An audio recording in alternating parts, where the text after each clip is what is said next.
And hello and welcome to AleksConnects Creative Sandbox. This is Tony. My name is Alex, and we are making camera right and and continuing. So we'll continue with simplification. Again, I already talked about multiple times the reasons why we're sitting on simplification. I'm not feeling that well today. Again, it's kind of a weird tension in my brain right now. I don't know why. It's just weird. I mean, maybe it's the weather. Maybe it's just the fact that I'm like not sleeping properly. I don't know. Doesn't matter.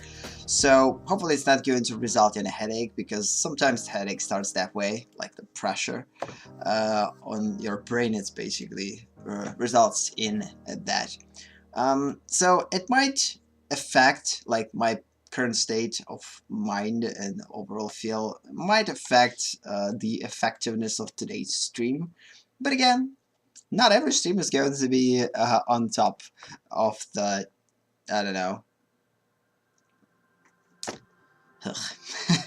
Yep, it's already starting. Um, yeah, whatever. Let's just continue and do whatever we have to do. So today we will try to basically come up with the way to simplify things based on a lighting, like simplify things from the standpoint of lighting. For purposes of lighting. So in order to work with lighting, we have to create some type of a ways to simplify things in order to easily show light conditions and change them and experiment with them, which is the whole idea. I also didn't talk about this one in an English stream, so I will quickly cover the visual stages. Sorry about that. Hopefully it will help me to kind of set my mind into a working mode, and yeah, so prepare yourself for 30 minutes of weird theory. Okay, so the first thing we need to do is check out the thing. Yep, music works, everything works, just go. So when it comes down to what I basically come up with, so we actually finished, so the last time in English streams that we what we talked about the last time in English streams was probably, if I remember properly, we we decided to finish with skeleton for now, and I wasn't sure how we need to move forward. I mean, I thought, okay, we're going to use partially skeleton in order to solve the simplification problem, but part of me thought that it's still too complex. I needed to find a way to simplify things, and then I kind of thought to myself, okay, we simplified a skeleton, we simplified a skull, and we kind of finished on simplifying a skull. I did this one outside of the stream. I also promised that I'm going to do all the rest of them outside of the stream once we will get closer to finishing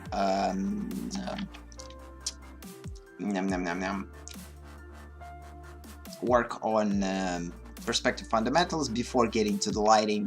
I believe I will finish the rest of the copies just to basically practice outside of the streams, because again, it's kind of repetitive. We almost like 3 or 5 streams, probably 5 at least streams, we basically covered each skull and step-by-step build and design it from the standpoint that we didn't have anything to the point that we actually designed a final skull. So skull works. Again, definitely needs improvement in some places. It's not finished, but it works for now, and the rest is going to be found in terms of the final designs after a repetition and trying to test it on multiple face variations. So I promised, yeah, we're going to do this outside of the streams, because again, everything that inside of the streams we already covered. So I finished the skeleton, and I kind of asked myself a question. Okay, what we need to do next then? I mean, because when I started this, I kind of look at this from the standpoint, okay, I have to learn certain, like I have to establish fundamentals, and I need to work on those fundamentals kind of outside of the creative process that I'm working on right now. And usually when I'm working with such, I don't know how to properly say it, such extended fundamentals, sometimes it's just too, it gets too complex, because it's so many connections, it's so many intertwined pieces. Like even this part it's not a separate thing for me. It's a part of a big structure. And sometimes if I don't have and sometimes when something new is added into a big structure, you're basically getting quite confused because now there is a thing that basically will change your structure. And if one element of structure will change, there is a good possibility that almost every element of structure will change. And that's one of the reasons why we're working on simplification that long, because I want to make sure that it's going to be a part of my structure, not just, okay, we're going to work on it, we're going to work on this during the streams only, and then I'm going to forget about it. So I actually want to use it, and in order to use it, I have to make it a part of my process. And some things are still not quite right. So intuitively, they feel like they have to be here, and lots of professional artists tell that this thing has to be here, like all these things have to be here. And I kind of support it because I believe that this is actually true. It makes sense. But until I will 100%, until I will make this one 100% my thing, I'm not going to be able to just accept it. Like as others say, like for instance, if one professional sales tells me that abstract and symbolic thing has to be in the beginning stages, I don't want to just believe it. I kind of intuitively feel, yes, I believe they have to be here, but I just don't want to agree with it. I want to make sure that I want to make this one my thing. I mean, my process, and find my way of integrating these things here. So basically, let's just quickly cover the things, because again, we talked about it in Russian, but we didn't cover it in English. So let's just quickly cover it in English. Today's stream is going to be probably not a long one, because again, not feeling that well. So I asked myself a question. Okay, what quality of simplification for what type of visual stage we have to develop? And we worked on a skeleton for the most part, and we kind of finished with the skeleton. The last one was a skull, and it was too complex. I mean, I started to ask myself a question. Okay, what part of the stage I'm going to use a skeleton simplification on? And answer was, okay, closer to the finalization, but not necessarily into a final rendering, more like a stage of the final sketch. And then basically we discovered a separate stage, which I called anatomical accuracy. So basically simplification for the purpose of anatomical accuracy. So in which we're basically focusing on combining shape and form as a primary, and working on details as a secondary. So we're not necessarily bothered about details that much, because most of the details we're going to add into a rendering stage, because this is still kind of a part of the sketch phase. And because of this, we still have to think about simplification. And right from that, basically, I started to go down and try to decide, okay, so now we have almost the last stage of the sketch. So what is going to be before that? So I knew that we have a stage that we need to work on lighting separately, and we need to come up with the simplification that is going to work specifically for lighting. The same goes for the first stage. I knew that simplification that is going to work for lighting, not necessarily going to capture the gesture of things, not going to capture the emotion, not going to capture this elusive feeling of making sure that from the first stage of your sketch, like right after you have an idea and you start to put something on a canvas, you will be able to utilize something emotional, something that will already tell a story, already puts the essence of what you're going to tell, what you're going to draw, without even putting any details. It's not going to look good, it's going to look bad, it's going to be executed badly, but it's going to have a clear idea. And once this understanding kind of arose, or I don't know how to probably say it, basically once I established that this is the thing that I disregarded all these years of kind of, I basically integrated a completely new stage into my process now that I need to know how to integrate and make it mine. And doing lots of studies, looking through a lot of videos with other artists and what they talked about the subject of gesture. I basically covered all information possible about the gesture, and I kind of figured out what it is now, which is pretty cool. but it still not necessarily gives me the complete understanding how I'm going to work on it exactly. So because of this, we kind of started to work on it during the stream, but it basically didn't get anywhere. I decided, okay, we need to solve this problem, or should I say, I need to solve this problem outside of the streams, and once I will understand how to work with it, I'm going to talk about it during the streams. Because again, don't see the point of talking about things that I still not clearly understand as a part of my process during the streams, because I'm just going to confuse myself and confuse the audience. So because of this, we kind of decided, okay, we're going to skip that one for now. So let's just work on this one, because anatomical accuracy we kind of finished. We established that form part of the anatomical accuracy is going to be solved by the skull. So skull basically is going to give us everything that we need, and the skeleton itself, of course. We had lots of sketches with the skeleton. So there's a lot of things here. So yeah, skeleton will solve the form part, because again, we designed the skeleton based on the form, in most cases. And the shape part of the anatomical accuracy is going to be solved by the anatomical shapes. Pretty close that we established right here. So basically, there's going to be a skeleton drawn that way, which is going to be constructed from form. And more by form, and then we're going to create on top of it a lot of kind of shape variations, and we'll try to give those shapes a little bit of form.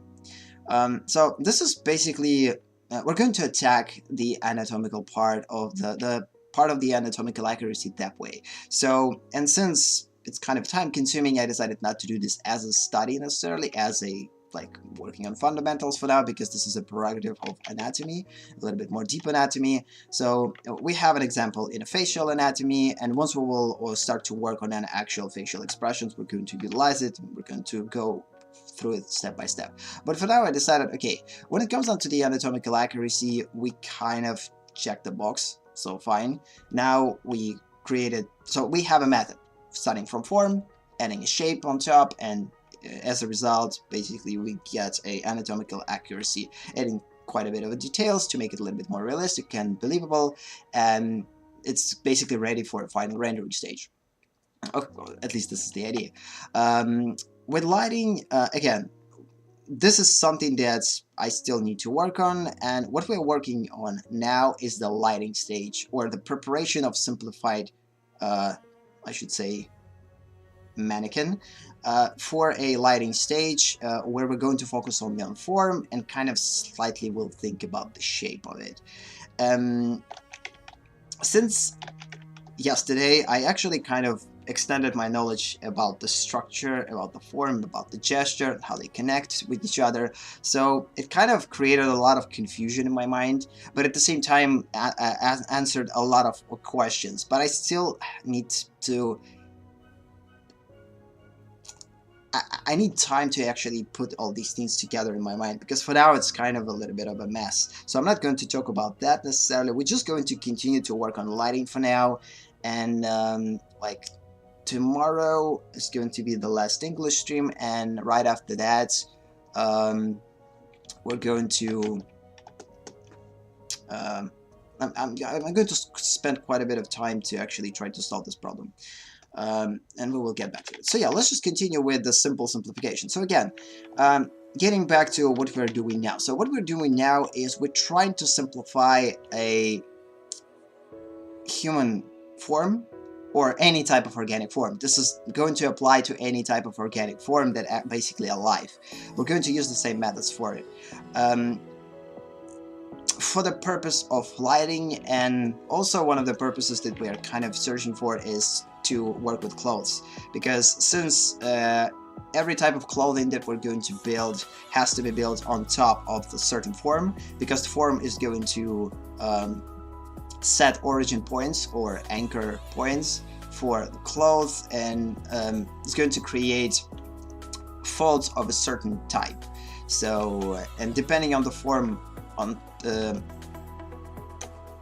depending on the form, drapery is going to behave certain way. So because of this, we're basically building or trying to build a simplified version, like truly simplified version that is going to work. That's going to work for lighting stage, where which will allow us to basically light every part relatively quickly. So, for instance, if we need to picture this one in lighting conditions, basically figuring out the terminator, and basically the rest is going to be like one part is going to be in light, the other parts are going to be in shadow. And this is just going to be much simpler to utilize this than on this type of simplified version than to work with an atomical version of it. So yeah.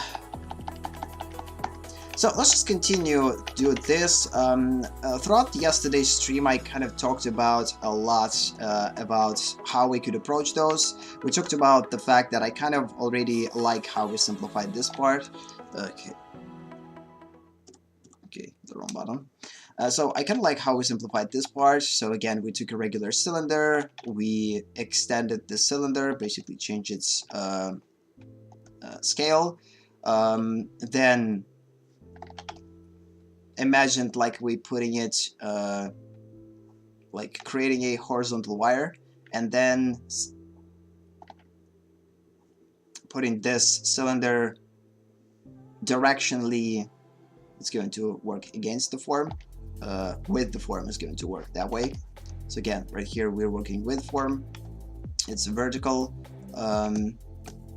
wired cylinder, and this is a horizontal wired cylinder. We already talked about wired cylinders before, so this is just an extension, like the additional information that we established throughout this. It could be a good thing that we actually can set a wire even horizontally, which is something that I didn't thought about before, which now seems like a pretty interesting way of doing so. So again, just imagine a wire that deforms this cylinder. So this is kind of it. Right here we established it's just to basically take a half cylinder. It's not that big of a deal, regular half cylinder, but it's going to be still kind of wired a bit.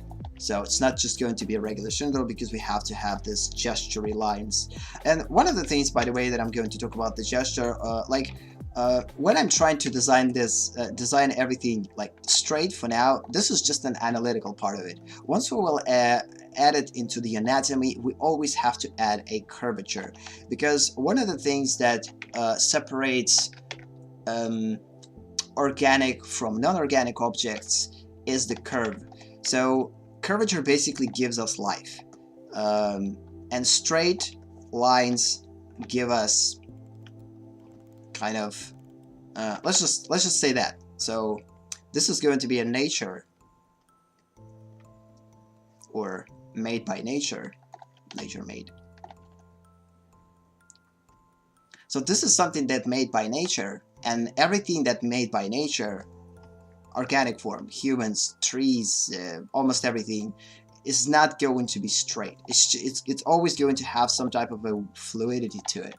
And the only way to to add a fluidity to those basic primitives is to first picture them as regular primitives, as usually I'm doing, and then try to add dynamic to them.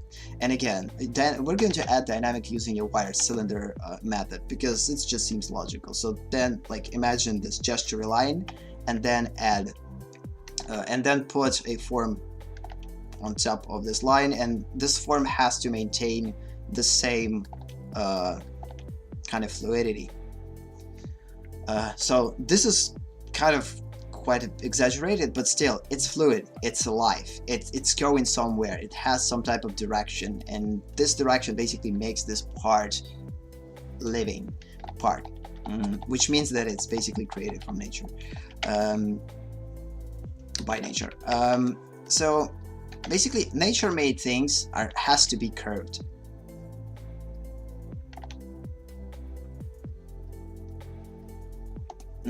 And man-made things are usually kind of a hybrid. It all depends, but usually man-made things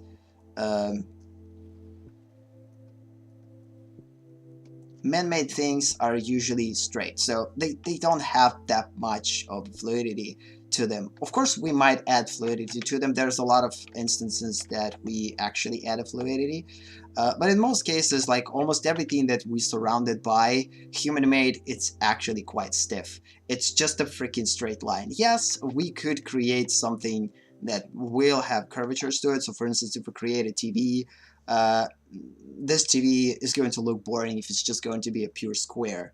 But to make it a little bit more interesting, we could basically create those type of curvatures right here and make it a little bit more organic looking. But it's still not going to change the fact that it's still a human-made thing, and most of the things predominantly are going to be straight. You're never going to see the television that looks like this. So I don't know, like in terms of the design, maybe it's a good idea to create a like television or the TV screen or LED screen that is going to look like it. I mean, it's definitely going to look quite alive and organic, but it's just not going to make sense from the design standpoint for a TV, because who's going to buy it? It's just weird. So because of this, most of the human-made things are kind of built from the straight line. So because of this, we almost have to think that everything that we're designing for the anatomy almost never going to look stiff. I mean, occasionally we will have some stiffness in the neck at certain positions. Maybe this part of the arm in some situations might be stiff, like just a straight line. But in most cases, in order to make them organic, we have to add a certain kind of curvature. It doesn't mean that you have to add like crazy curvature.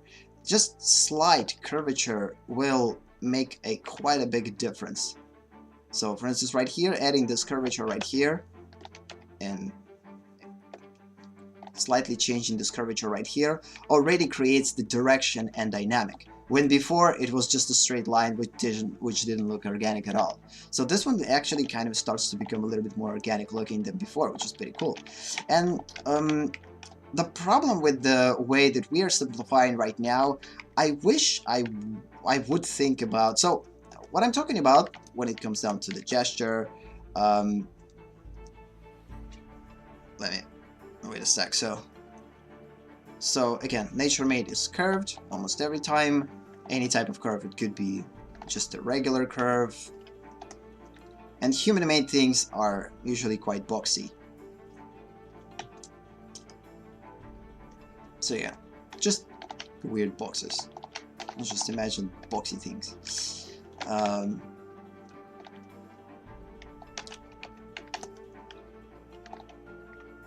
don't wanna like straight EGHT. I believe it's that way.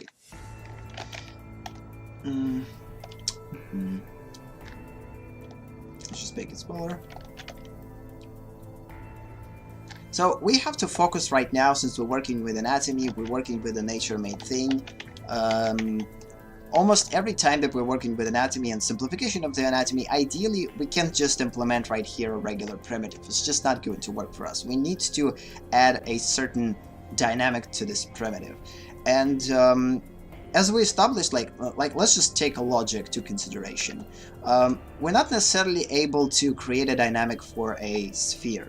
I mean, no matter how you're going to create a sphere, it's just not going to be, it's not going to look dynamic that much. It's kind of still seems pretty straight, although it uses the curvatures to it. So because of this, we kind of have to create a way of combining those things together. Again, if this sphere is going to be alone, it's not going to work. It's not adds the fluidity to it. But if we're going to connect this with something that has fluidity, now we're going to see the continuation in fluidity. And this is basically the approach that we're going to take. Most of the designs were already established. I kind of like the way that we are simplified right here. So it's just going to be a regular cylinder. It needs to be quite a little bit more dynamic. This is something that we're going to work on. And I kind of like the way that we combine cylinder with a modified sphere, because this method kind of seems to work from multiple angles. Again, it works right here. It kind of adds this anatomical anatomical solution without even diving into the anatomy, which is an awesome thing. And we're going to control this by just, as I said previously, moving in space the position of this cylinder. So depending on the position of the cylinder in space, we're going to change the illusion where exactly the hamstring is, or the ham part of the muscle. I don't know, this thing. We still have lots of questions how to solve the pelvic area. We still have a lot of questions how to solve this area. Heard a suggestion that if you go into simplify a ribcage area, try not to combine together shoulders with the ribcage, because it's just going to look stiff. So my original idea was kind of, I thought between either to separate them and create a separate primitive on top of the ribcage and basically maintain this design of the ribcage, which is not necessarily super simplified. Another idea was to combine them together, which seems too blocky. For a man it might work, but for a woman it's not going to work at all. So again, we need to create a system that is going to work for men and for a woman and for child and for elderly and etc. for every gender and age. So because of this method is probably not going to work. So by taking one primitive and changing, like twisting this primitive, stretching right here, squashing it right here, etc. So one thing to take away is just basically we have to try to add this natural look by integrating curvatures into almost every anatomy part that we're working with. So we integrated it right here. Just basically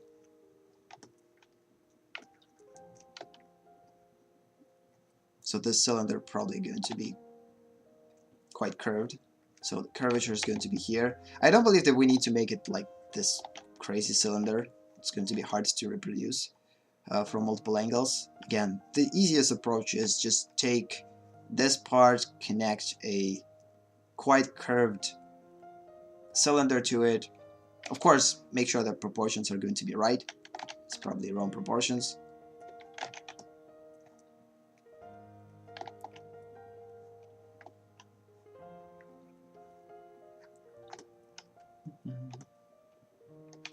So this is going to be our bottom part of the leg. So we kind of made sure that this design is probably going to repeat itself in almost all situations. So the same design is going to repeat itself here. Similar design, I believe, is going to repeat itself right here. Although this is no, it's definitely going to repeat itself right here. So the same design is going to repeat itself right here, but the cylinder is going to be quite squashed a little bit. So it's not going to be just a regular cylinder. We need to squash it a bit in order to create this cube-like feel in this area. What else we're going to repeat this design? Let's see.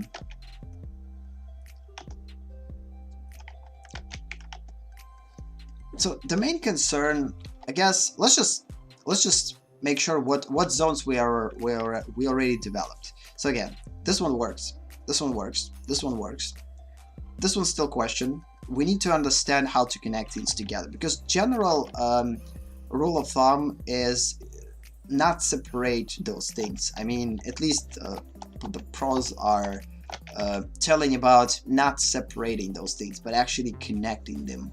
But my personal choice, I will try to separate them just for the purpose of functionality, because it's just going to help me to explain function a little bit better if I'm going to separate those.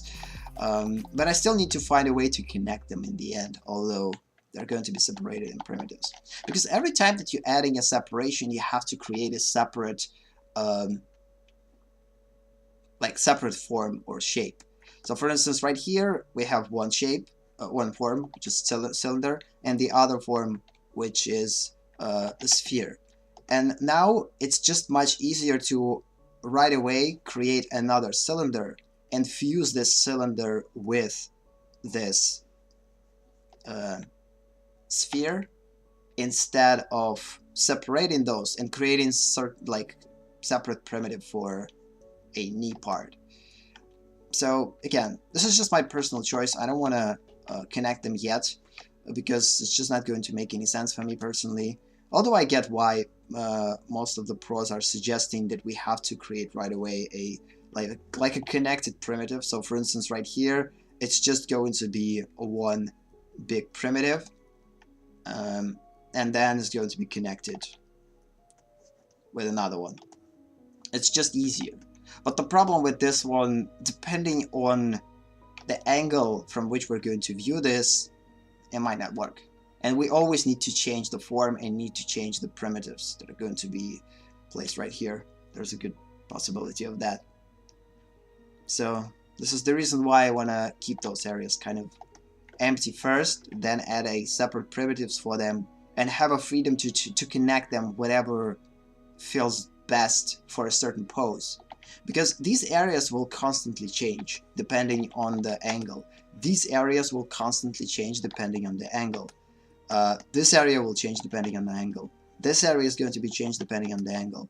And I don't want to create a just one big blob thing for this area, because it just doesn't seem logical for me. La-di-da. So yeah, let's just get back to check boxes. We solved what we didn't solve. So again, solve this one, solve this one. So ideally, like, we could say that we have a solution for this part. Again, cylinder, modified cylinder, then we have quite modified cylinder 2, and then we have kind of a cube-like cylinder. For now, I decided to just picture a cube on the bottom and make it curved, and add a small cylinder on top, which for now doesn't seem that good, but again, we could go with this one too, so it's not that big of a deal. I already talked about this. Since we're going to simplify this part for a lighting purposes, we don't necessarily have to consider how it's going to look like. It's going to be so minor detail that it's probably never going to be seen at all. So our main concern is big parts of the body that will help us to experiment. So because of this, we're not even going to simplify fingers. We're probably going to keep fingers quite stiff, and I don't know. We're probably going to use the same design for the fingers as we did for this part. Either this or something like this, but a little bit more squished. So we'll see. We'll see what we'll end up with. Part of me wants to create a cube right here, which kind of seems like an easy one to do. But ideally with the hand, I would take this route. Also, I would already integrate this part. Probably make it quite... It all depends how it's going to connect.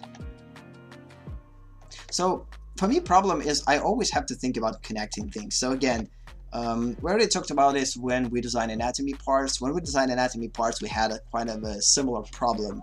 We couldn't just design one anatomy part right here, and like the end and the beginning for anatomy bone, without understanding how it's going to connect to this part. The same kind of problem right here. We have to think how it's going to like how each form is going to connect to each other. And because of this, if we're going to create this part of the hand cube-like, that means that something similar to cube has to be here. But since we already created a cylinder right here,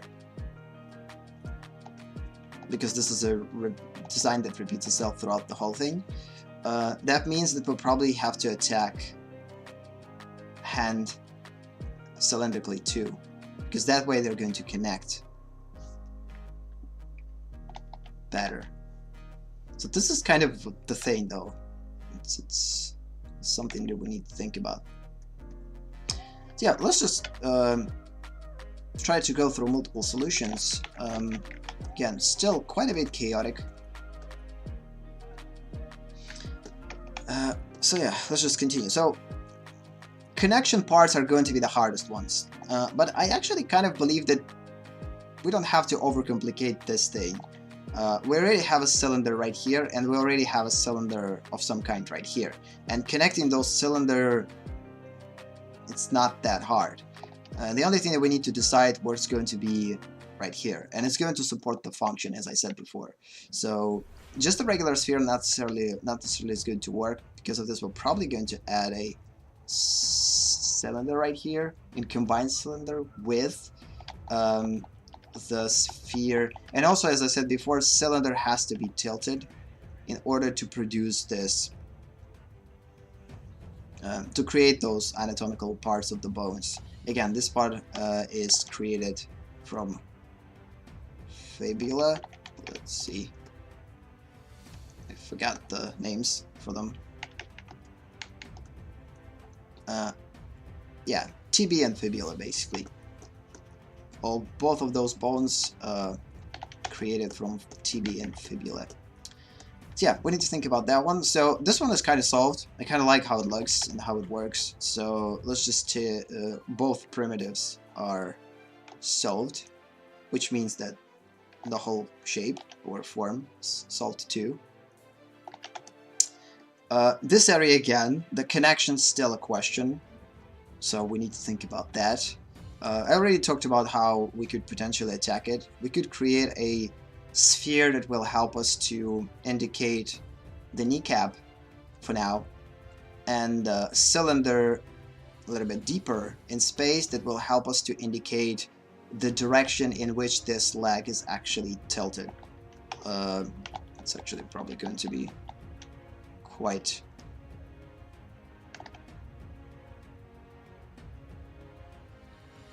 a big tilt right here. And again, this tilt is created not by this joint, but by rotation of this part. And then we have something like this. Leg is probably just stands. Yeah, I guess something like this. So yeah, this area is still a question. Let's just go with one side. This area, cylinder works. Let's just keep cylinder okay. The sphere, modified sphere works too, which means that it's kind of ready. Not necessarily 100% ready. We still need to think how exactly this sphere is going to connect to this part. So pelvis is still a question. I don't know how to attack pelvis. Also the buttocks area, which kind of is going to be a solution, one-time solution. I mean, if we're going to solve a pelvis, we're going to solve a buttocks area, and front and back, side and sides. I kind of like this simplification as we did here.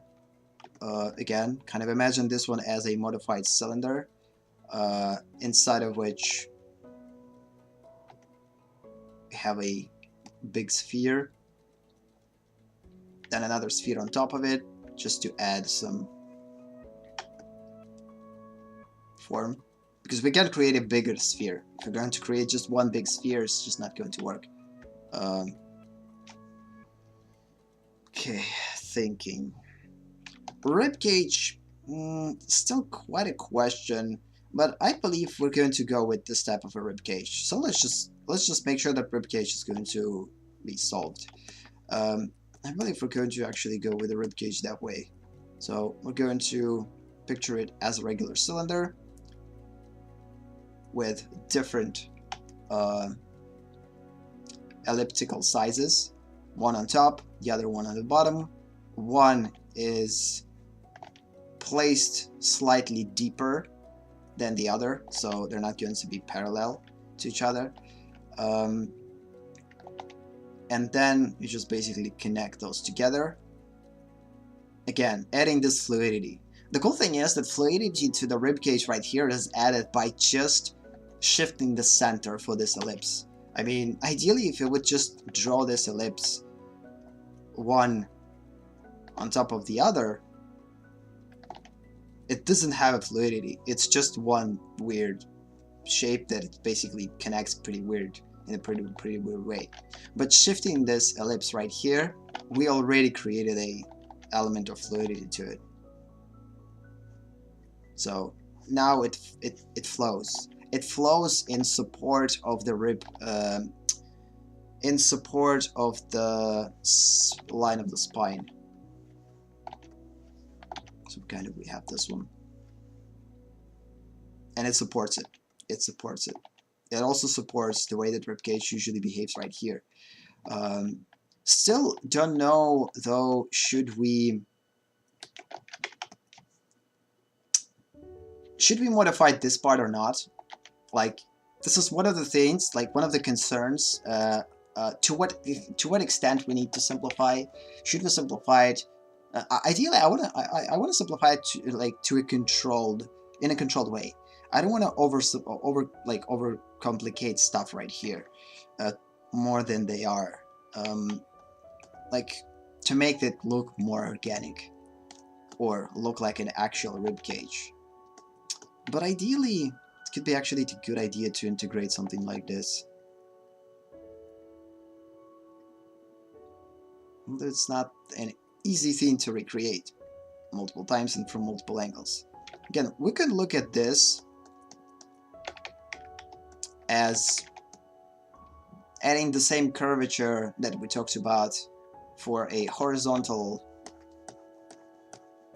where is it? So it's kind of the same as we did right here. So it's kind of like a regular cylinder that we curved that way. So let's just imagine that you're curving it inside into a different way. And this is exactly what creates this kind of a tilt for a rib cage. But it's not going to affect the whole rib cage. It's just going to be affect only the bottom part of the rib cage. So at least this is the way that I'm thinking about it. Just like how to explain how we did this. Where is it? So yeah, our rib cage probably going to be designed that way. So which means that rib cage is going to work, which is pretty cool. A little bit later, we're going to add quite a bit of form to it.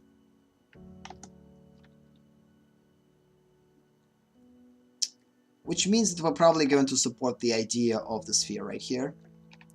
One thing that we need to think about, should we actually add a second sphere or just go with just one? Let's just go with two. It's going to be one small one, and the other one is going to be the big one, is going to be slightly in the center of the sphere.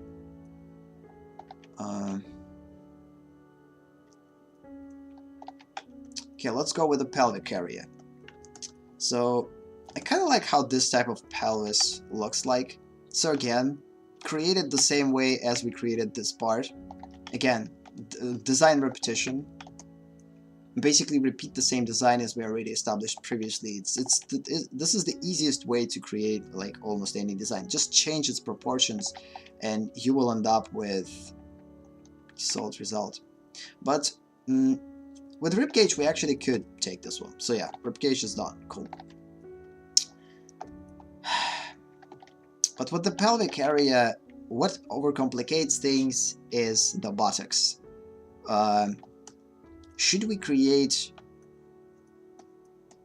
because the front is going to look completely different from how the back is going to look like, and we're not going to be able to just integrate one change. There's going to be multiple changes. I don't want to overcomplicate things here. So one idea that I had, by the way, is to extend this thing into a buttocks by adding 2 additional spheres closer to the end of this sphere. So it's like basically we have a cylinder, we have a modified sphere, and then we have sphere that basically creates a buttocks area. Something like this.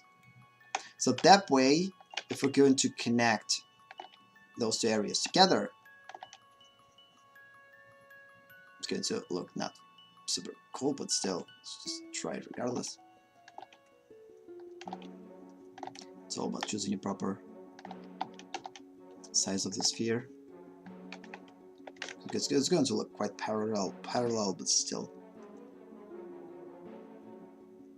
So it looks pretty stiff and unrealistic, but still, there is a way to solve this problem. So again, this is a buttocks area. This is a gluteus maximus. So it kind of goes that way. So we already create a back part, so it could work. Connect them to the legs, because the overall rotation not necessarily happens around the joint of these buttocks spheres, but instead kind of happens right here, which is functionally not necessarily works. Yesterday it actually seemed logical to combine those areas together, the buttocks area with the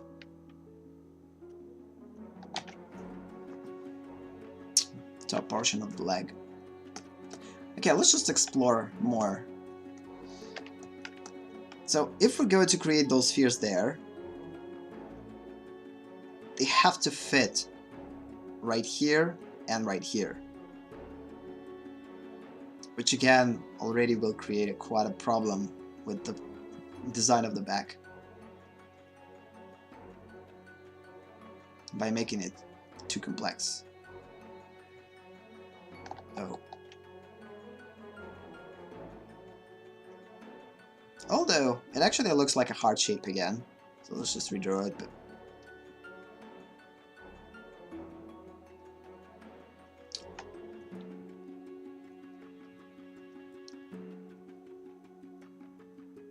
so basically two heart shapes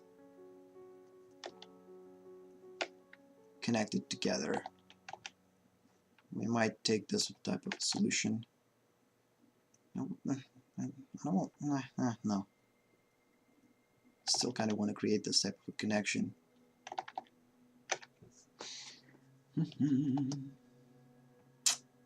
Need to think.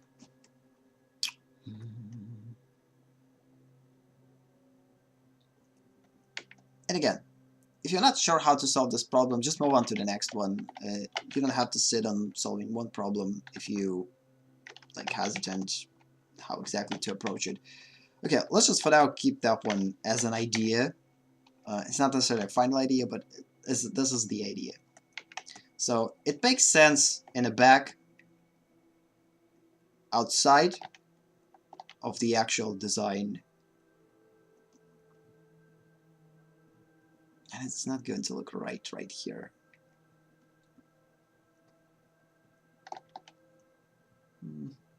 Yeah, it's not going to look good.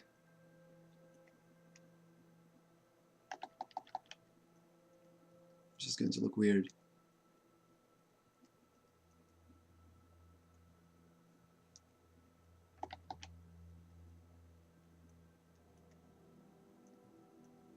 And it's not that hard, not that easy to design either. And it's not going to look right. Okay, let's just move on for now. So, still a question. Still a question.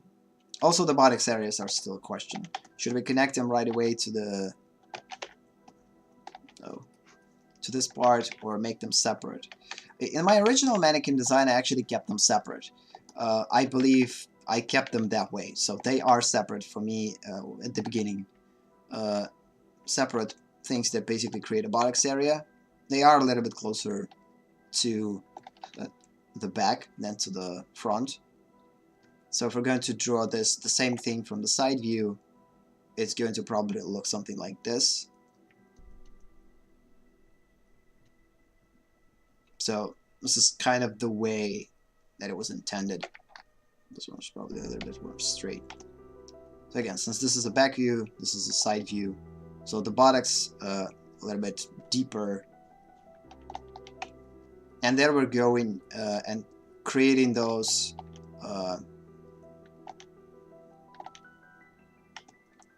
the sphere adding a dynamic cylinder to it,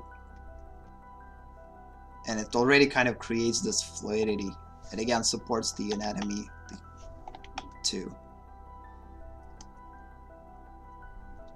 Also kind of need to create something like this right here to put this one, then create another one on top, then create a rib cage.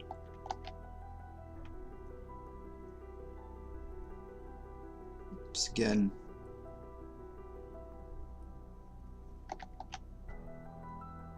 It's not going to be proportionally properly drawn, but whatever.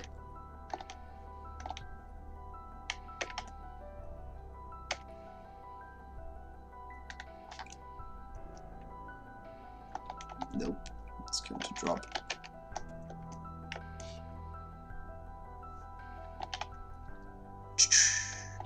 Watcha, watcha.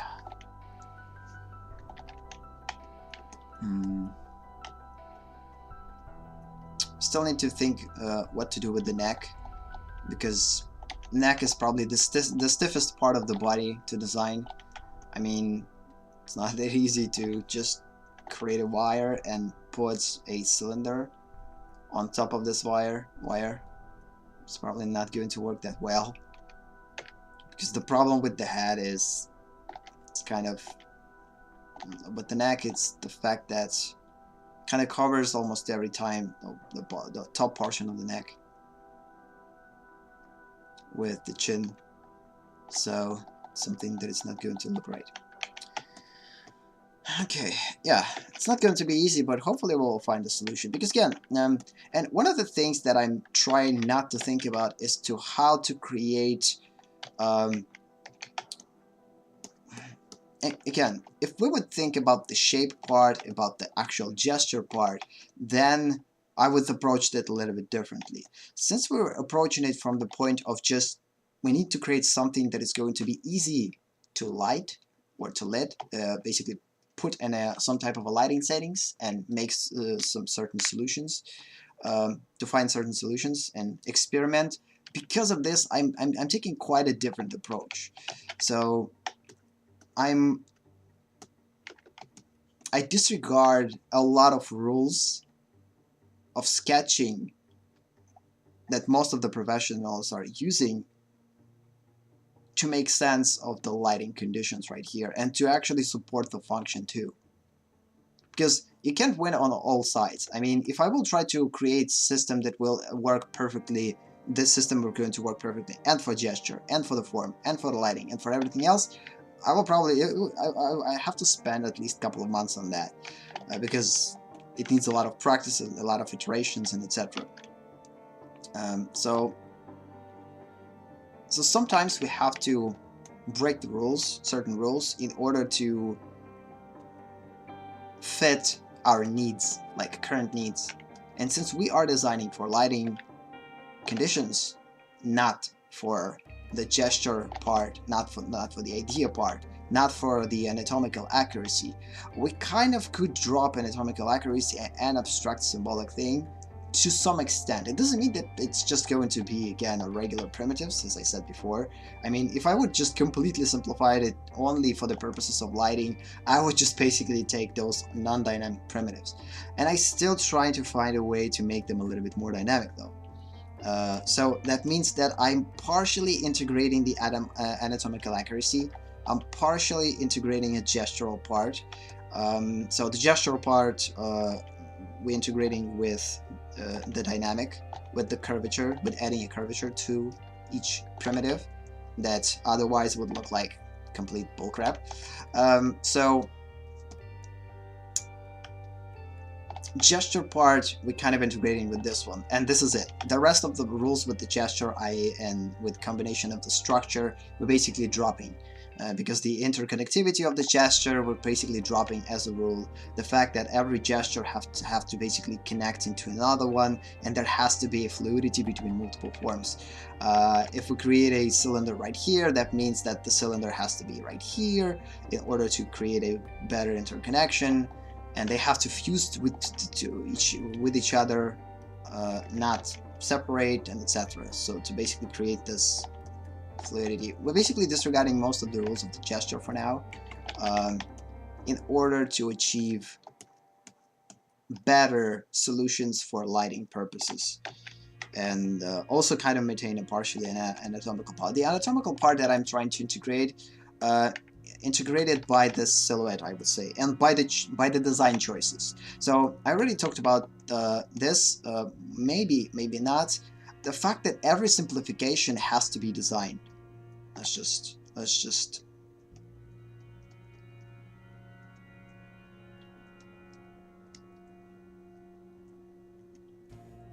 every type of simplification has to be designed, or have to be. It doesn't matter. Has to be designed.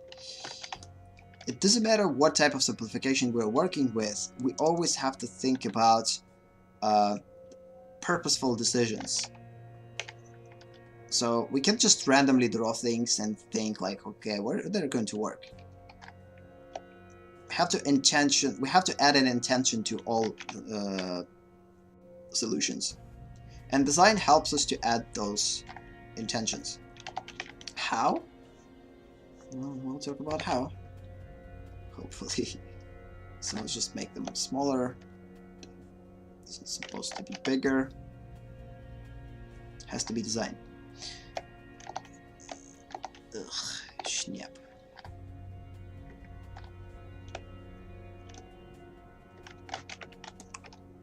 And what means has to be designed? They have to be designed for a certain purpose. So every design decision that we're going to work right, like design right here, it has to support gesture, has to support the clearness of the idea. Which means if we're going to design a human, this human has to look like a human, but still not from the anatomical accuracy standpoint, but instead like from the gestural standpoint.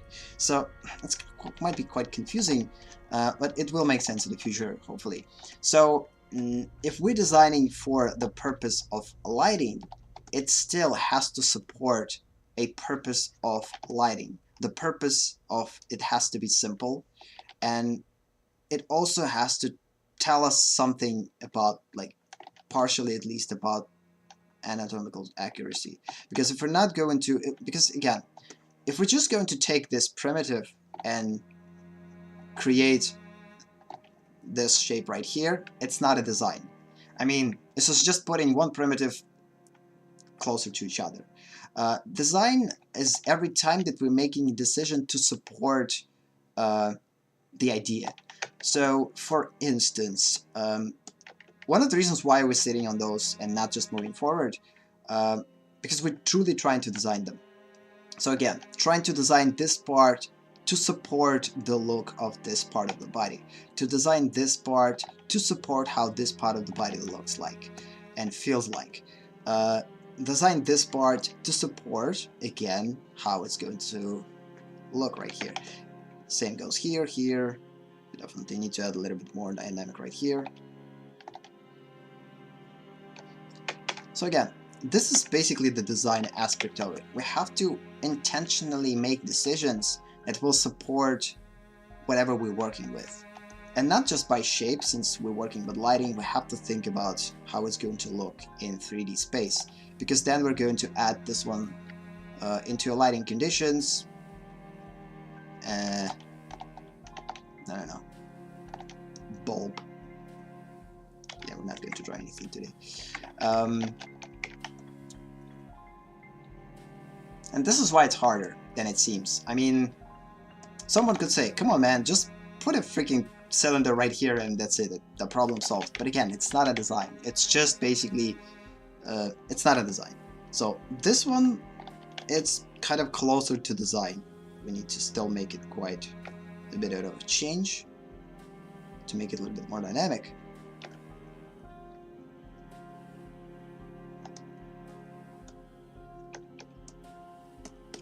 So yeah, this is basically what I mean by has to be designed. It has to be designed with intention, but with the intention to support our goals of lighting, to support the goals of focusing on the form, and also kind of focusing on the shape secondary. This is one of the reasons why are we trying to make it as close as possible to anatomical look, but still not trying to push it too much. So keeping a certain amount of a certain space for freedom of expression, I would say. So yeah, let's just get back to it, kind of get distracted a bit. So ribcage kind of works, kind of like how it looks. So since this part is quite hard to design, let's just move on to the next one. So the next part that we need to design are shoulders. So shoulders are usually separated from the ribcage. We could imagine that shoulders are actually going over the ribcage. So let's just try to draw something like this, that we could potentially put on top of the ribcage and try to move it. It's going to look weird, probably, but still. It's a pretty weird combination, like, it's a pretty weird variation of the cube. Ideally, if you have those type of primitives, it's just easier to design them from regular plane, add another plane on top, and then connect those planes together, create another plane, and then create certain level of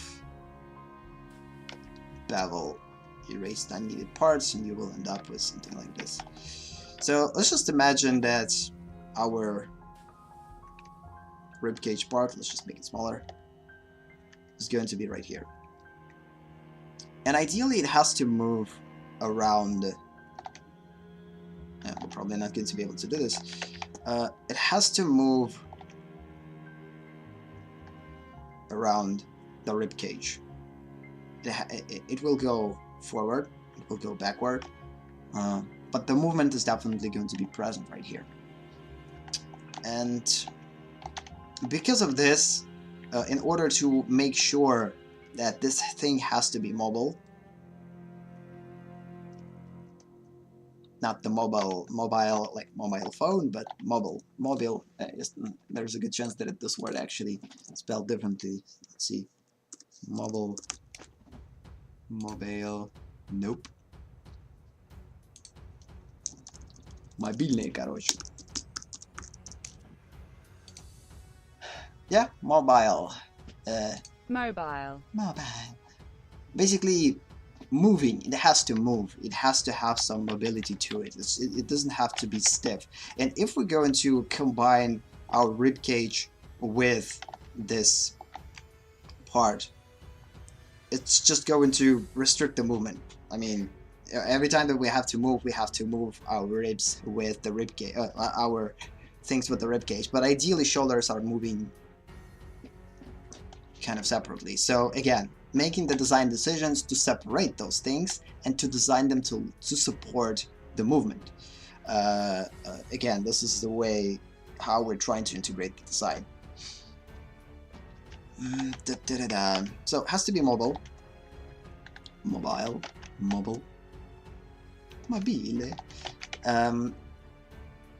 I kind of like this design. I mean, I truly like how it looks right here. It looks superb. Like, we're actually picturing this part as one big plane that could be changed. I truly like how it's designed right here. So maybe we're actually going to do the same. But again, we have to separate them. It's like two different things that are separated from each other, but they could work in unison. So actually I like how it looks right here. But now it's a problem, how it's going to connect to this area. And this is a question. How we're going to create this area? Because I wouldn't want to create a repetition. By the way, also, every time that we're connecting sphere with the sphere, it's not necessarily creates a good design. I mean, if we create them a little bit closer to each other and create certain transition, then it's going to work. If we're going to separate them into a distance and try to connect them, it's not necessarily works that well. Well, of course, it all depends what type of form we're working on and with, but this is the reason why, for instance, making similar designs right here might not be a good idea. And if we will create two similar designs right here, they have to kind of differ in their position or in their proportions. They don't have to be the same. Actually, kind of like how it's going to potentially look right here. Just this part, definitely not going to be just a regular sphere. It's probably better to picture it as something bigger.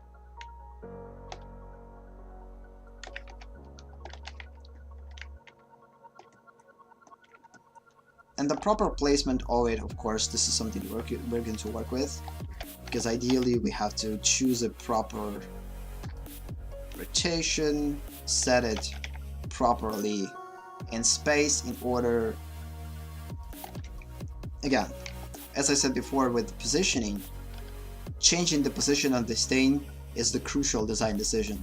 If we're going to place it right here, it could create a good and fluid transition.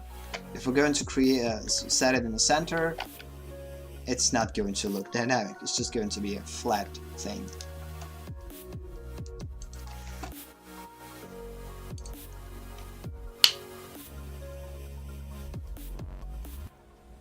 What's happening? I actually wanted to check sound. What's happening? I actually wanted to check sound. If sound works. Because sometimes there is a possibility that I could press a certain shortcut key, a hotkey on a keyboard, or make thingy change things. So again, the same type of thing, but the position we are integrating, we will integrate in here. Where is it? Where was it? Where was I? I lost where we were. Well, here. So if we're going to place this one, it's not just going to be placed directly in one line. It has to support certain movement. Usually the movement goes right here. By the way, when it comes down to choosing the direction of the line, like how we could say what's the best line for this one, I believe we need to think about gravity. Like, just imagine, like, if we're going to set arm in this position, and we're going to relax it, gravity is going to pull the weight down, which means that the line is going to be dropped by the gravity. Right here it's not necessarily the case, although ideally we could create something like this right here, but it's actually going to probably work a little bit, look a little bit broken. This is not necessarily it's going to look controlling by the gravity. Okay, let's just continue to go with the checkboxes. The decisions, the design decisions that we already kind of went with. This is the funniest part, by the way. Usually I had troubles with legs. Like, I truly had troubles with legs. I didn't know how to properly draw legs in order to make them look right. And the funny thing is that this is the thing that actually was solved pretty quickly. And now we get to the most complex stuff, the top part of the body, and it gets quite complex. Maybe because legs are not that important usually. I mean, we didn't, I don't know, overthink it too much. Just basically went with whatever it was, without over complication. And these parts, since they are have that much of an importance to them.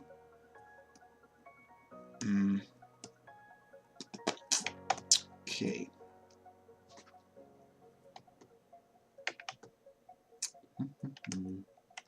Let's think. So, as we said before, the rib cage, the design of the rib cage is going to change too. We talked about it in a previous stream. I should mention it today too. So every time that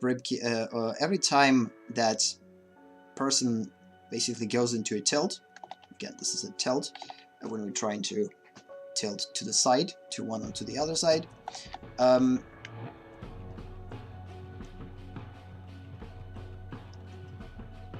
Each vertebrae extends separately and creates this type of twist. And this is the reason why the ribcage is never going to stay stiff. ribcage is always going to change, stretch right here and squash right here. So the same kind of thing that we created for this cube will happen with the ribcage. Of course, much more subtle. Like they're like much more subtle. It's not going to be like this, like complete breaking. But again, we kind of have to exaggerate a bit in order to add the gesture part. So again, when it comes down to the function, by the way, we're not counting the exact number of those. There's probably like 12 of those here, 7 or 8 right here. I don't remember. Basically something closer to this. We're not going to count them. But let's just imagine that we have lots of those separate vertebrae, and each has a disc that basically works with rotating, and also will be able to kind of extend and change its direction quite a bit, which basically creates this type of tilt.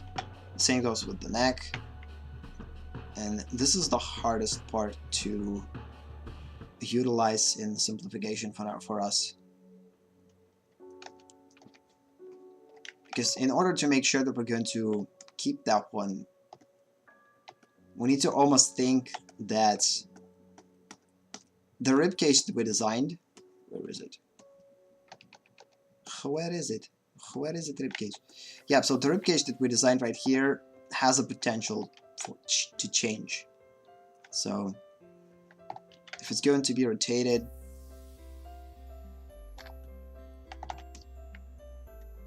it probably will stretch right here and squash right here, and this one also.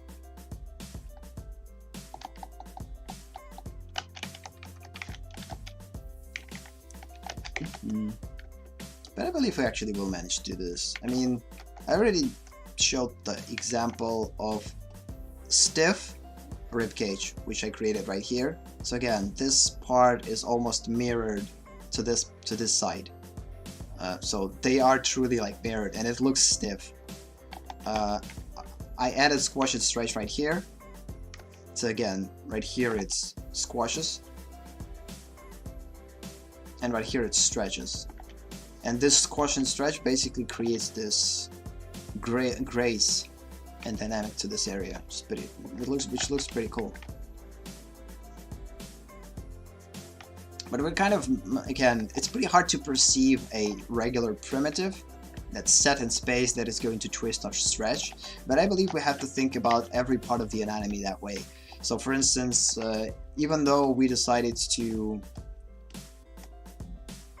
for instance, create a sphere in this area, if person is going to touch a flat area, this area is going to flatten. So it's not going to stay the same. So we have to think about this form as a form that could be changed. Because we can't just assume that if we draw a sphere, it's not going to change. It will. If we're going to, if it's going to be pressed onto the surface, it's not going to be a sphere-like anymore. It's going to squash.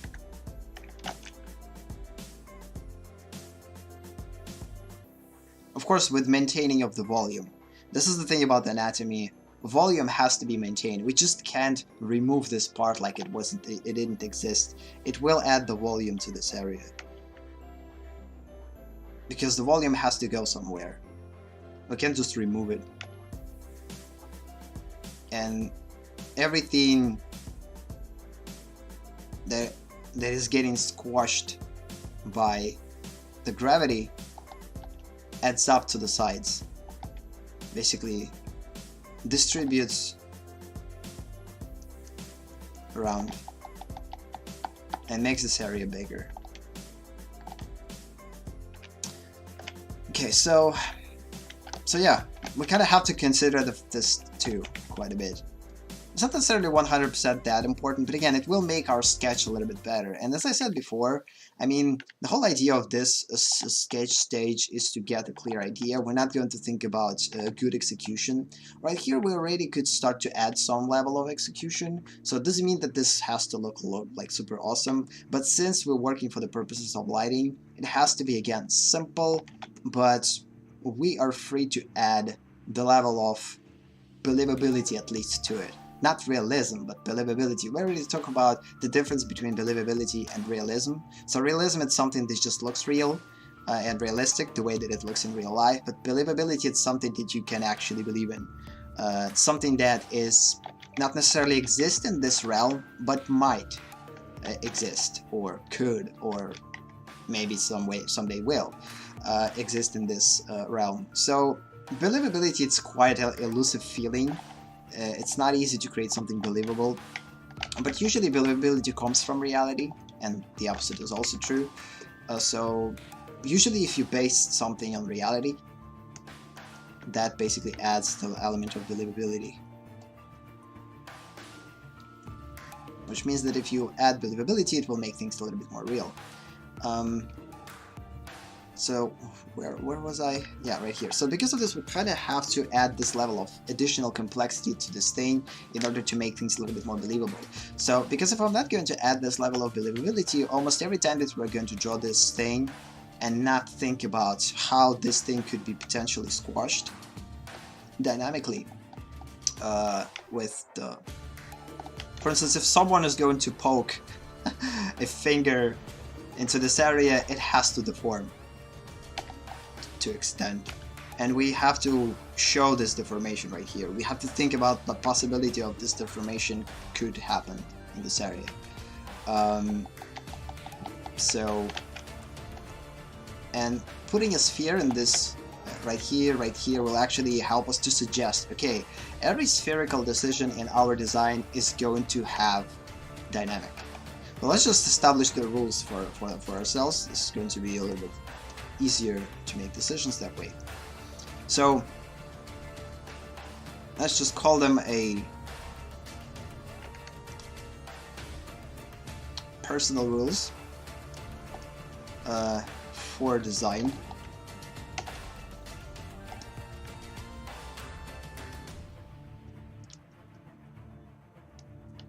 Personal rules for design for the purpose of lighting. So basically, this is quite a long thing to write, so let's just for the second visual stage, personal, let's just do this better, personal design rules.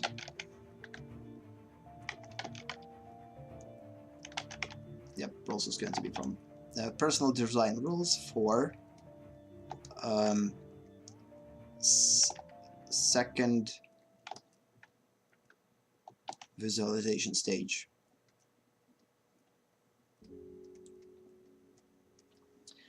So because setting those rules will help me to make better decisions, because right now I'm kind of confused, like what decisions to make where exactly. Like the soft part right here, like the choosing for instance a sphere right here seems logically and intuitively right, but I need to support it with some type of a rule, like, okay, in order to make sure that this one works right here 100%, let's just create a rule that every round or every spherical part in our design has to be dynamic. And by dynamic right here, okay, we need to set proper phrasing for it in order for it to work. So the first rule, so first rule is to add curvature.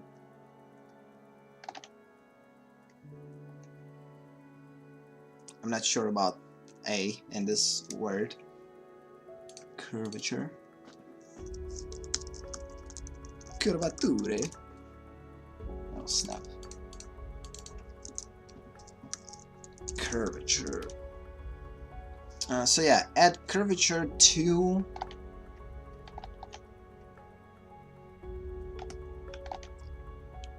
just to every cylindrical.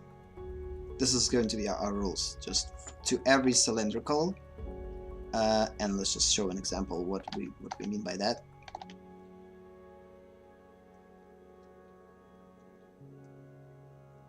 Because I'm kind of using those rules, but they are not written rules, and because of this they don't feel real.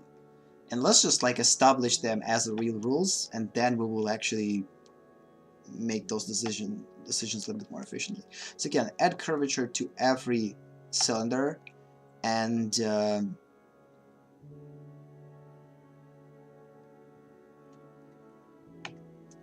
of course to every cube, if we're going to enter a design into the a cube into design. So the same thing, just by making them more dynamic and less stiff looking.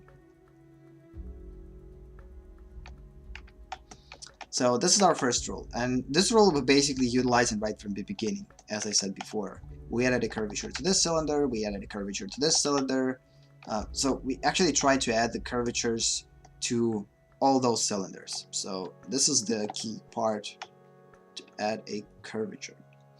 Okay, first rule is done. Cool.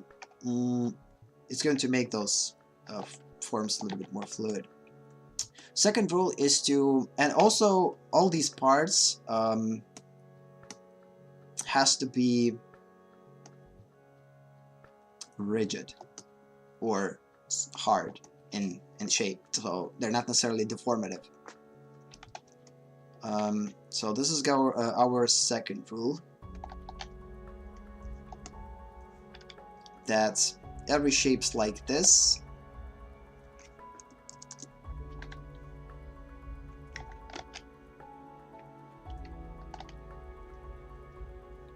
have to be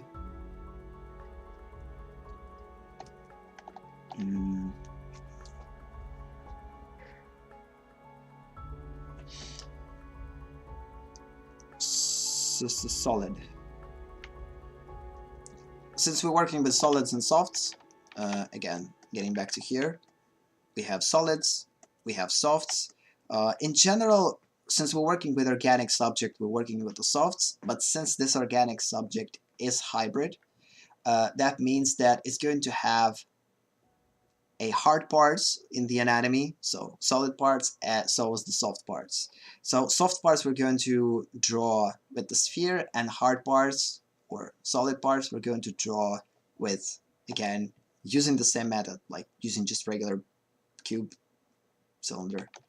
So cube and cylinders will usually, we're going to add an exception to those rules, but again, generally this is the way to think for now. So again, have to be solid. And the opposite rule to the solids, of course, everything like this, and etc. in basically spherical variations, they will be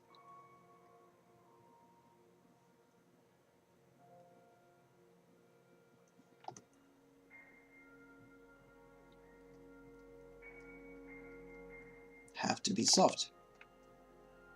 Not necessarily have to be soft, but let's just rephrase it, because have to be soft, it's soft or solid, it's just not necessarily good phrasing. Perceived as solid.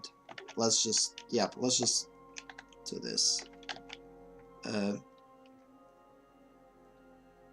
don't know how the word actually perceived as solid. So let's just check the word. Don't believe that it's right though. Perceived. Yep. Forgot the one letter.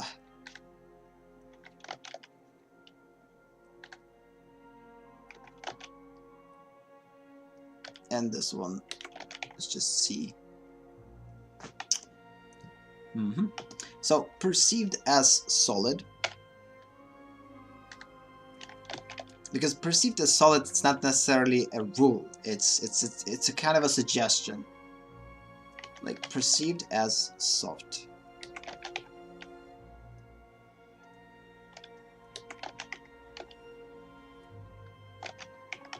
So these type of things will be perceived as soft, which means that they can be changed in form. So again, let's just establish that can be further modified based on the situation.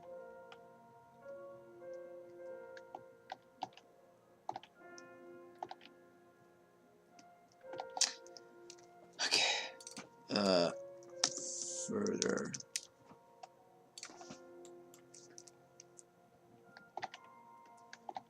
At the same time, we're going to learn quite a bit of English in terms of the spelling. Further can be further modified.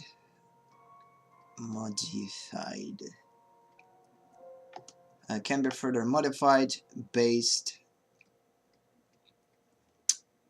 on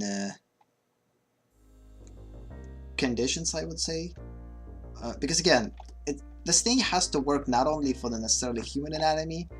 We could apply the same methods for any type of organic thing. So because of this, I kind of want to make sure that it's going to be as general as possible. Can be further modified based on conditions, which for a human probably oppose. Conditions.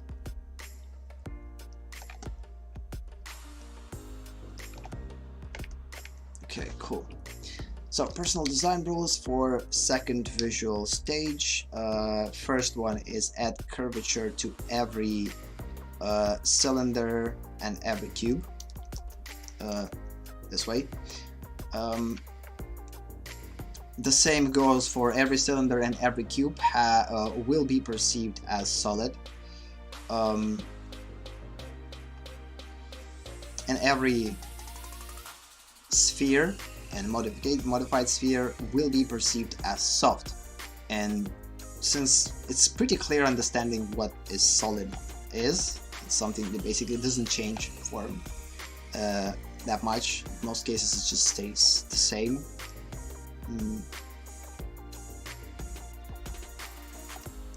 Stays the same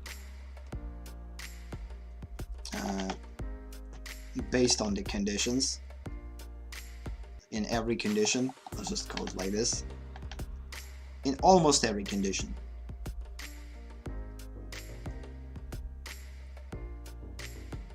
Since we already have a condition and it's not going to work here, let's just assume that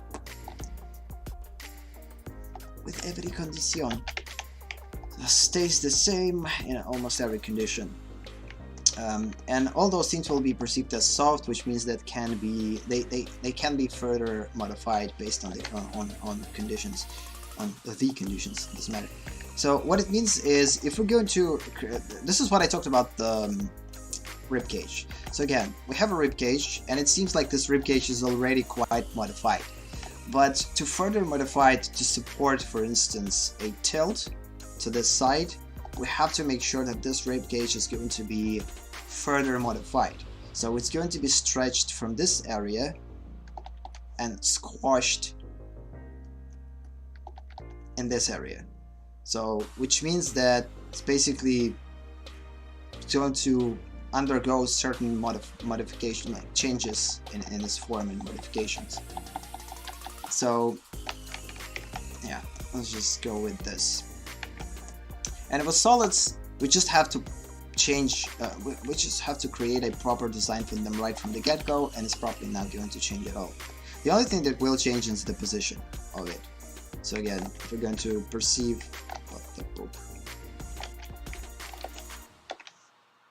By the way, let's save, because I didn't save a lot of things closer to the end of the yesterday's stream, and I had to redo them for about like 30 minutes of examples, but it's actually not that much of a problem. So, which means that this part is going to be a soft part, this part is going to be a soft part, this part is going to be a soft part, this is going to be a hard part. Since our solid is the S2, we have to set a different abbreviation for it. So let's just call it an H, and this one is going to be called S. So soft and hard, or solid.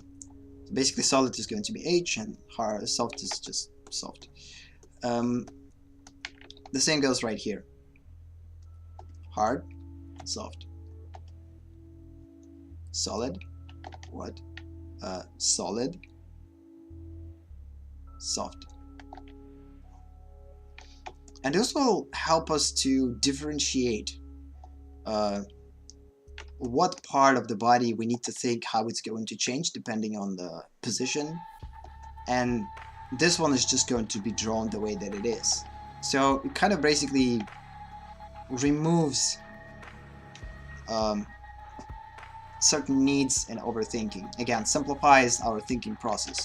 So now we don't have to be bothered about the hard areas because they are unchangeable. They are not going to change that much. So that means that we're probably going to consider only ourselves with the soft areas and how they're going to change depending on circumstances. Okay, let's just move on, or we're not going to finish today. So we have about like 20 plus minutes till the end. I'm not going to make stream bigger. I'm probably going to finish in about 20 minutes or so, maybe a little more. So basically till 12 a.m. in UTC 3, which is a Moscow time. So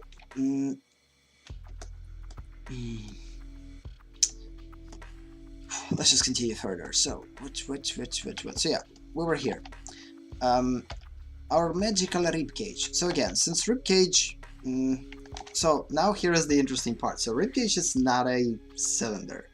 So it's not a sphere, but it still kind of looks like a sphere, although we cut it into a cylinder right here and kind of created something like a cylinder right here.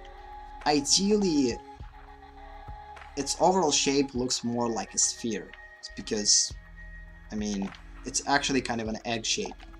And because the ribcage is kind of an egg shape, it's better to perceive it as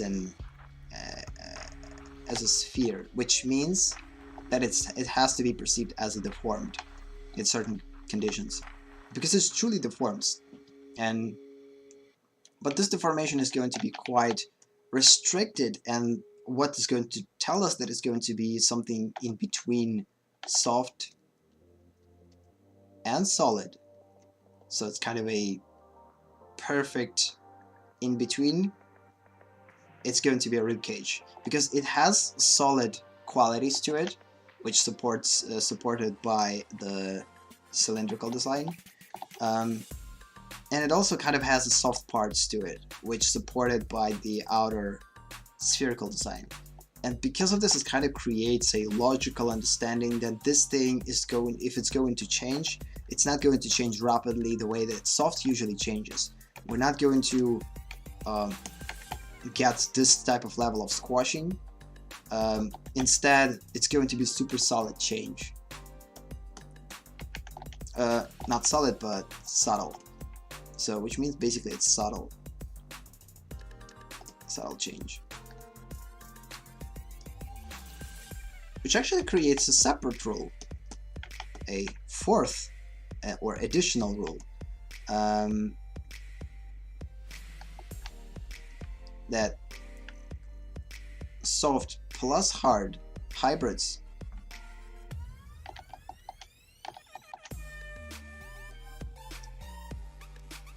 soft plus solid hybrid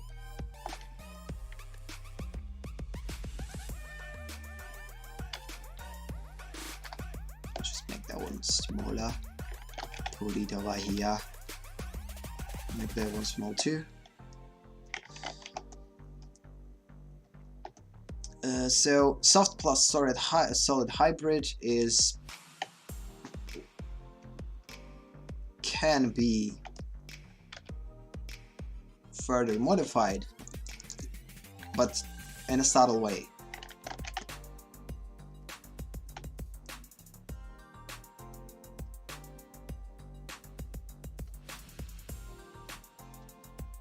That way we basically created an exception for this and this rule.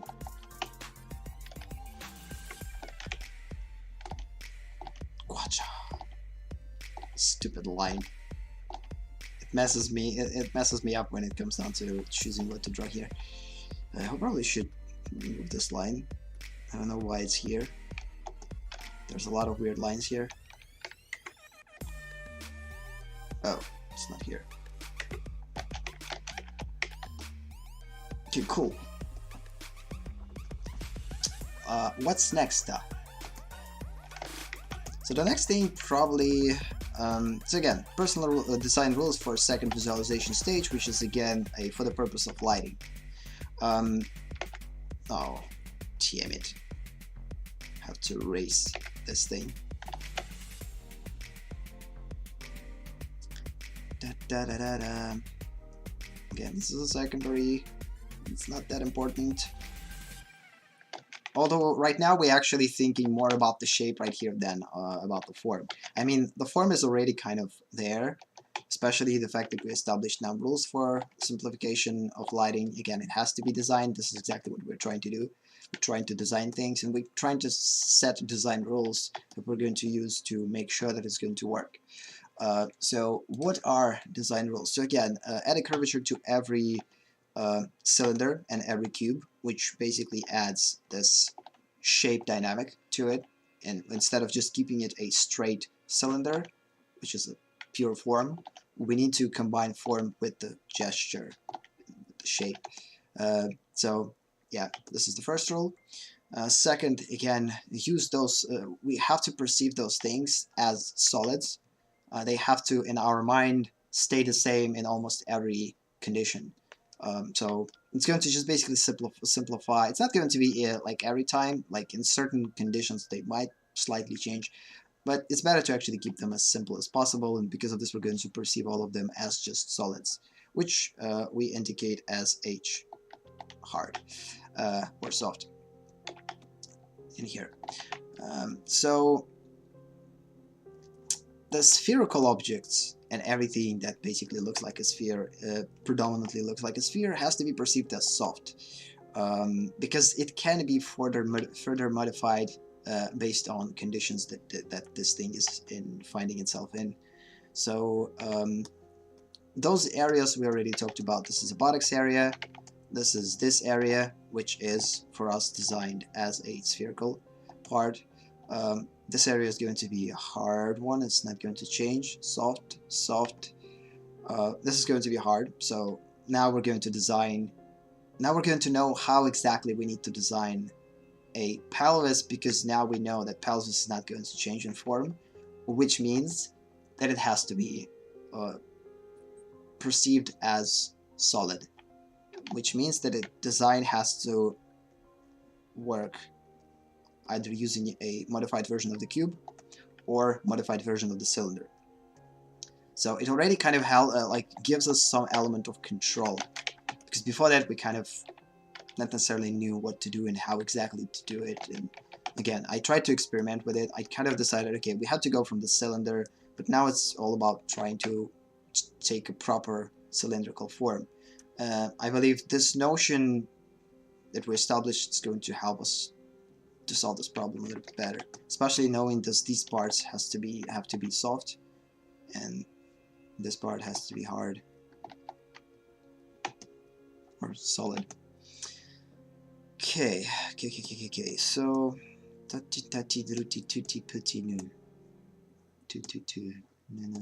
where were we?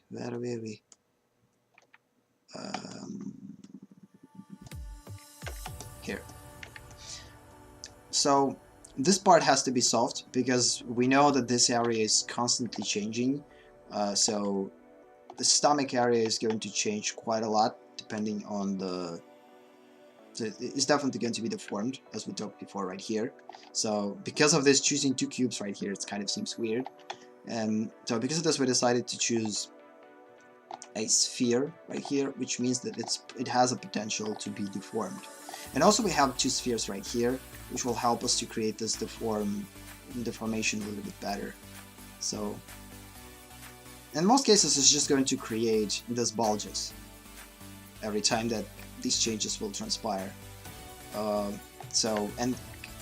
fact that we chose a sphere right here actually will support this bulge. that is created by this type of, not necessarily, it's not a tilt, it's leaning forward and leaning backwards, I guess. It's called leaning. With tilting, they're going to help us too, because tilt will again create a bulge in this area. It's not going to be an equal bulge. This is a pretty bad example, but still. So it will create a bulge in this area and it will stretch in this area. So again, squash and stretch. So squash right here, stretch right here. And the fact that we chose a sphere right here will support this bulge.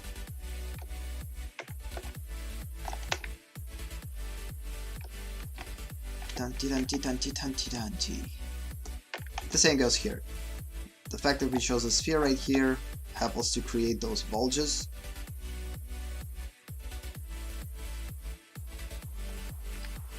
And utilize them in a proper way. Just pretty cool. So yeah, so I guess, which means that this sphere is probably solved too.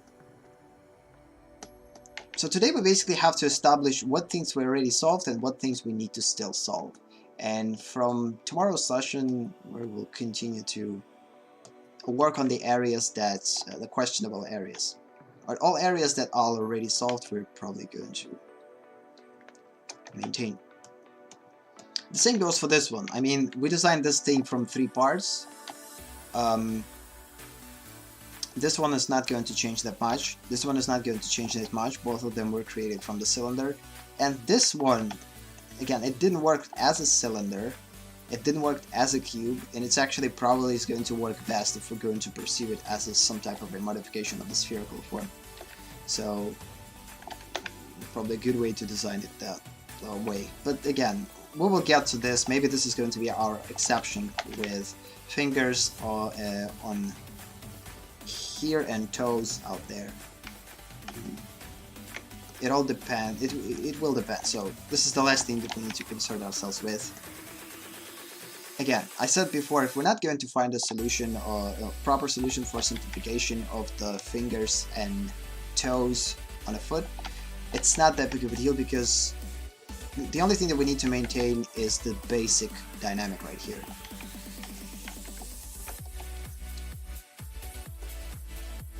For the purposes of lighting. And since there's not that much lighting in here, it's going to be probably simplified to something like this. Because this thing is kind of connected. It's just created from separate cylinders. To explain this shape, how we actually created this one. And this part still kind of seems unanswered, but we'll get back to it closer to the end. The same goes for this. I mean, still need to make some decisions. What's the best choice for this part? For this too.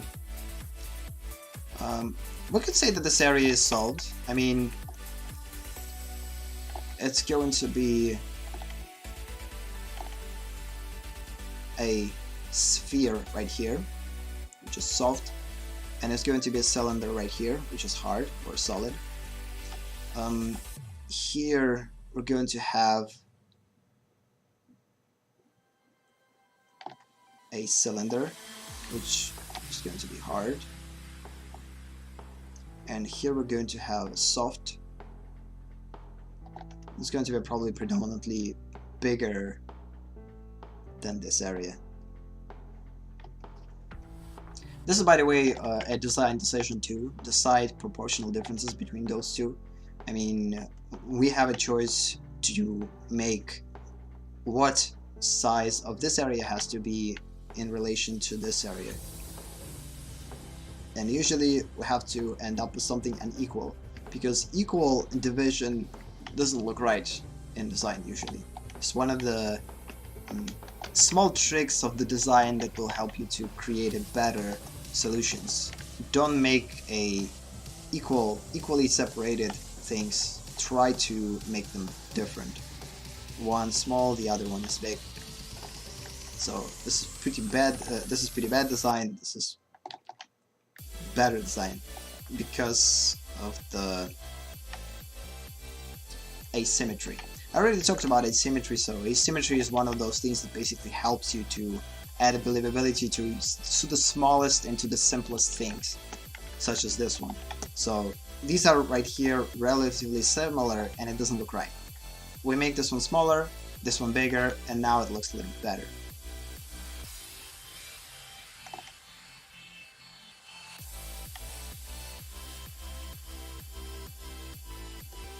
So yeah, kind of figured out this area. Still need to think about the lighting transition right here. Ideally, sphere is going to take over right here because it's bigger. We need to think about the connection of the sphere to the cylinder. This is something that we're going to think a little bit later. It's not necessarily something that we are concerned with now. Just fuse them together as one, like create a soft transition, and don't bother that much about how it exactly connects here. It will be clear a little bit later. Okay, let's save. Let's look at the time. So we have about 10 minutes, so let's just let's just slowly wrap up this thing. So the last thing that we're going to do is just continue to establish the areas that we basically covered, and covered, which means that both of these are covered. I believe this separate part is kind of covered, kind of like how it looks. Again, minor changes will be done in design like this, so maybe this is going to be closer to the shoulder, like a biceps, and then we have to add something right here, like an additional, this is still a question. What's going to be here? So this is going to be a big question, because what we will put here is going to completely be defined by what we're going to put in here. And I kind of liked cube version of it.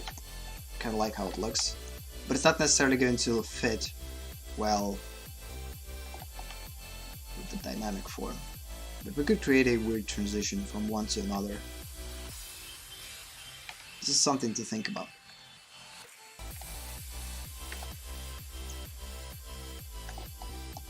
This is, by the way, another exception from rules that we're going to find, because it's actually quite dynamic, and that means that we're probably not going to be able to take the actual cube, so we have to choose a certain modified version. This is something to think about. So again, the neck area is still unclear. I don't know, since it's relatively mobile, we could take just regular spheres, but at the same time, I don't know, this is something to think about. We're not thinking about head yet. I have quite a couple of potential solutions for the head. So we could go and approach it this way, which looks completely awful because it needs work on proportions. We could take a super simplistic way, just one big thing, and that's it, without any problems. But ideally, it's all about finding the way to separate certain areas and try to make sure that they're going to look closer to human anatomy, but not to be over complicated. And again, I don't want to overcomplicate this area, but we probably will. Again, head is going to be the last one. So still questions, still a question. These things are still a question. Ribcage is solved, so yeah, ribcage was going to keep that way. We already established it, so ribcage works. Kind of like how the ribcage works. Also, like the idea of placing sphere right here. At least this sphere is probably going to work. We need to think about the second sphere, but I believe we should add it, because in most cases, as I said before, we have to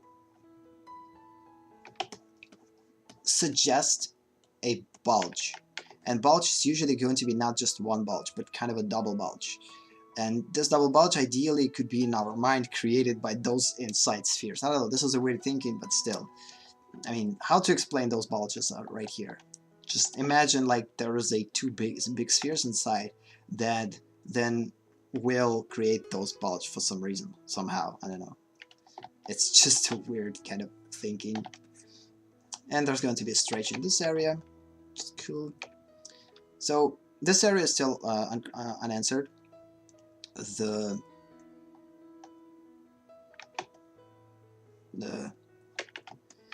pelvic area. This area is probably answered. Again, going with 2 spheres kind of seems a good idea because it actually looks fairly good. The only problem is they're going to they're not going to be separated. This is something to understand. They have to, come on, let's just duplicate that one. They're not going to be separated. They're actually going to be quite close to each other, and we need to find a point of intersection. And this is exactly what will create the buttocks area. So we need to find a way how exactly to intersect them. It all depends on the person. I mean, the person with the pretty extended pelvic bone probably will have a little bit different. Also a question, should we always maintain them as regular spheres or dynamically change them into something like this, or into something like this, or into something like this, which is quite impossible, but still. So this is the thing to think about too. So still a question, not necessarily a question, it's like more like, now let's just go with this. Like, okay, it's kind of solved, but still. We need to establish, should we actually connect them to our... This is, by the way, logic works. I mean, logically, I don't want to create another sphere right here. I kind of want to create a cylinder here. But the problem is that it's better to actually establish a sphere right here and look at this area as something that's going to be dynamic. Although we could cut away this part and still perceive it as a sphere. No.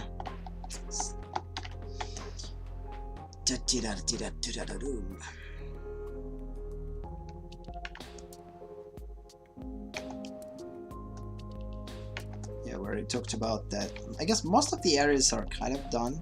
I mean, the joint in this area needs to be answered. This area has to be answered. We kind of have quite confusion in this area, but we have certain semi-solutions that will help us to drive into a proper direction. We have an answer for this area, which will help us to support the choices for this design. So again, another connection. We already have a sphere right here that basically supports the design for the ribcage too. Which is cool. Ribcage is done. This area is the question. This area is the question. Although it probably will go with the sphere like this, which is going to add additional sphere. So it might be semi-solved. So, and all about shoulder area. Shoulder area is going to be the hardest one to solve. It's going to be not easy to find a proper solution for the shoulder area in terms of the simplification. But the fact that we already have a ribcage, which will, on which this form is going to be put on, that means that we already will make choices based on the certain solutions that we already have outside. Everything that will connect to a shoulder area, this thing, the neck, the rib cage, will help us to solve how exactly to simplify the rib cage, the shoulder part. So far it's relatively simple. Again, if you're not going to achieve a good dynamic with this method, just try to change, again, just try to add dynamic to this thing, a little bit more dynamic to this thing, and try to change slightly the position of the cylinder that you created in relationship to the sphere that you created. It's all about proportions usually if it's not looking right, even though you're doing things right. Train your line, make sure that your line is going to be drawn as dynamic as possible. Try to avoid parallel lines too. So usually this thing is not going to be just a parallel dynamic. One thing is going to be that way and the other one is going to be... So they have to descend. from the top. So it's like something like this to exaggerate it, for you to understand. So this will add a little bit more dynamic. So yeah, small adjustments and subtleties will do the justice to it. Still need to find a connection, a solution for the connection. So yeah, I guess we kind of covered what we finished, what we didn't finish. So yeah, we covered those areas, we covered those areas. So arms, this part of the arm, this part of the arm solved. This is not solved. This is not solved, which could be perceived as just one big thing. This area not solved. The neck is not solved yet. Still need to think about it. So at least today we kind of figured out what we finished, what still needs to be done. And the good thing is that now we have a lot of direction points. So now we have rules that will help us to drive the decisions from now on, and not just sit in a chaos without knowing what to do next. So again, now at least we have certain direction. So yeah, let's just on that note finish the session. So tomorrow we will continue again. Tomorrow is going to be another English session. Tomorrow, which will be open for a Russian-speaking audience. If you're interested, just write me in the chat and I'm going to switch to Russian. But in general, session is planned as an English session, so we will continue to establish the better solutions for areas that we didn't solve. I need a little bit more time to connect all those pieces together, because right now I'm kind of a little bit chaotic. So basically we will continue to work on the areas that we're close to solving. So, and the hardest areas we're going to keep for a little bit later, because again, the easiest problems to solve are usually those problems that needs to be solved first, because you will spend less time solving them, and then you have a lot of time to solve the last problem, the most complex one that you don't know necessarily how to solve. And also those small problems that you solved before could help you to solve this unsolvable problem that you couldn't solve before. So a lot of repetitions, so whatever. So yeah, I guess that's it for today. Thank you for watching, thank you for being here, have a nice day or night, and see you in the next session, which is again going to be tomorrow. Then we will go into the 2 days off, as usual, and we will be back on Friday in Russian streams. But again, see you tomorrow. Tony says bye, I'm saying bye too.